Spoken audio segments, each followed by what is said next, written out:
தேனி மாவட்டம் கும்பக்கரை அருவியில் வெள்ளப்பெருக்கு ஏற்பட்டதால் சுற்றுலா பயணிகள் அங்கு குளிக்க தடை விதிக்கப்பட்டுள்ளது.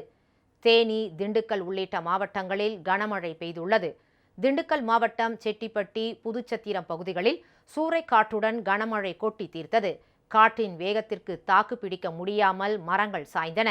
செம்பட்டி, மதுரை சாலையில் வேப்பமரம் ஒன்று சாய்ந்ததால் பழனி, ஒட்டன்சத்திரம் உள்ளிட்ட இடங்களுக்கு போக்குவரத்து பாதிக்கப்பட்டது. மின்கம்பங்கள் மீது மரங்கள் சாய்ந்ததில் மின்தடை ஏற்பட்டது. தேனி மாவட்டம் பெரியகுளம் மலைப்பகுதியில் பெய்த கனமழை காரணமாக கும்பக்கரை அருவியில் வெள்ளப்பெருக்கு ஏற்பட்டுள்ளது.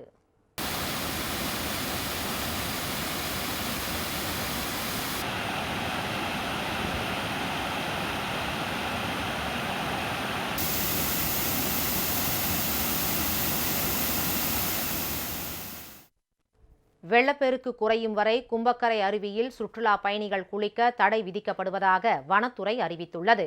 நாமக்கல், திருச்செங்கோடு, குமாரமங்கலம் உள்ளிட்ட பகுதிகளில் 1 மணி நேரத்திற்கும் மேலாக கனமழை வெளுத்து வாங்கியது.